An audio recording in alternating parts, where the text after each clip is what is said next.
Battalgazi Belediyesi Mayıs ayı olağan meclis toplantısına hepiniz hoş geldiniz. Açıkçası ve mevzuatlarını halledilmiş olup yer alan yönetmeliğinin uygulanması uygun görmüştür.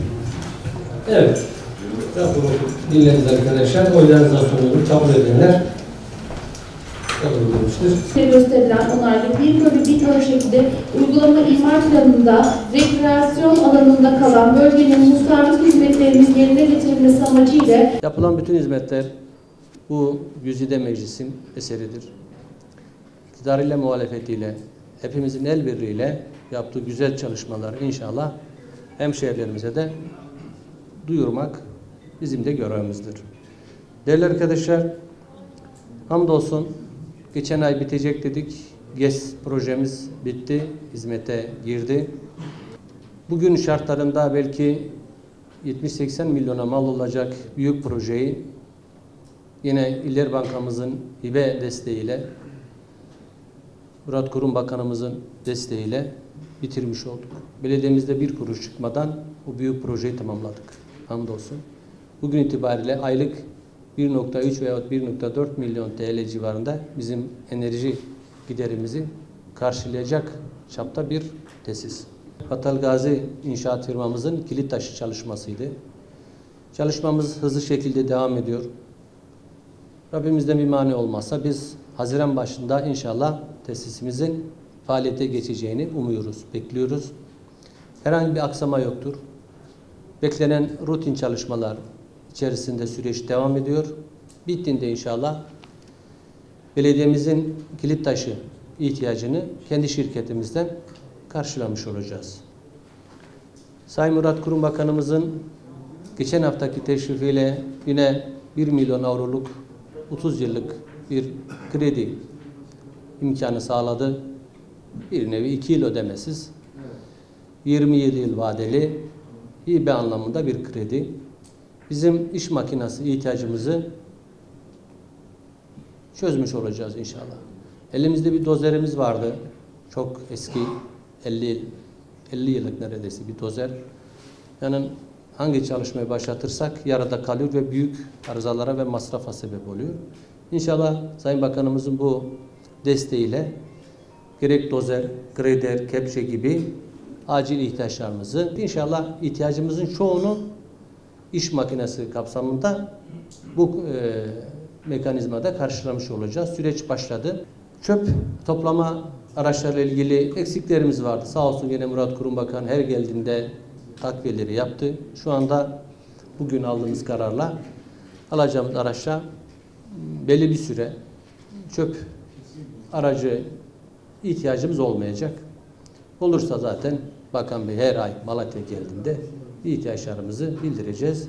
Şu anda muhtemel beklediğimiz araçlarımızın gideceği bölge Orduzu Çarşı başında inşa edilen hak sahipliği AFAD evleridir. Planlamamız sağlıklı yürüyor. Çöp konteyner ilişkine yine bakanlığımızın desteğiyle çöp konteyner alımlarımızı yapıyoruz. Biraz eksiklerimiz var. Son yapacağımız alımlarla konteyner eksiğimize gidermiş olacağız inşallah. Daha önce de zaten peyderpey araç alımlarımızı yaptık. Şu anda filomuzu her geçen gün takviye ederek güçlendiriyoruz. Bu güçlendirmelerle kiralama sisteminden vazgeçerek daha çok kendi araçlarımıza hizmeti götürürsek tasarruf noktasında ciddi bir katkı sağlamış olacağız. Gelinciktepe bölgesinde AFAD Elazığ depremi ve Kahramanmaraş merkezi depreminden sonra yerleşen hemşehrilerimizin ihtiyacını karşılamak üzere semt konağımız bitmişti. Tefrişatıyla uğraşıyorduk. Hamdolsun bugün itibariyle tefrişatını bitirmiş olduk. Halk eğitim merkeziyle gerekli yazışmalar yapıldı. İnşallah kısa süre içerisinde halk eğitim orada o bölgenin hemşehrilerimizdeki özellikle kadın yaşam merkezi ev hanımlarımızın oradaki kursları için süreç sanırım bu hafta başlamış olacak.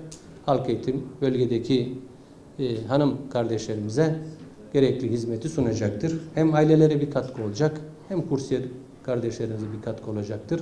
Güzel bir mekan. Bölgemize ve Battalgazi'mize hayırlı olsun. Hasırcı taziye evimiz bitti hamdolsun. Tefrişatıyla ilgileniyoruz. Bu arada birçok iş adamıyla görüşmelerimiz devam ediyor. Hamdolsun taziye evi meselesi Malatya'mızın gündemine oturdu. Hayırseverimizle konuşuyor, siyasetimizle konuşuyor, medyamızla konuşuyor. İnşallah el birliğiyle biz artık taziye evi meselesini Malatya'nın ana gündemine getirip artık çadırlardan yavaş yavaş uzaklaşacağız ve daha konforlu, daha güzel mekanlarda inşallah taziye hizmetini belediyemiz hemşehrilerimize götürecektir. Sosyal İşler Müdürlüğümüz hizmet verilmesi babında 600 metrekarelik çelik yapımız Korucuk mevkinde devam ediyordu. Geçen mecliste bahsetmiştim. Hamdolsun o devasa yapıyı bitirdik. Çok büyük bir yapı. İçinde hem Sosyal İşler Müdürlüğümüzün malzemelerinin depolanacağı hem de Afet Müdürlüğümüzün lojistik anlamda kullanacağı bir mekan. Onu böleceğiz. Büyük kısmı Sosyal Müdürlüğümüz kullanacak. 1/3 kısmını da Afet Müdürlüğümüzün hizmetinde olacak. Allah vermesin. Afetler siparişle, zamanla, randevuyla gelmiyor. Rabbim vermesin. Ancak olduğunda da devletin babayit olması lazım. Kazma nerede, kürek nerede, hilti nerede, çadır nerede, soba nerede derdine düşmemek lazım. Mahallelerimizde hızlı bir şekilde spor tesislerinin yapılması için çalışmaları yürütüyoruz. Projelendirmeleri yürütüyoruz. Projelerimiz bakanlıkta onay aşamasında, Gençlik Spor Bakanlığı'nda.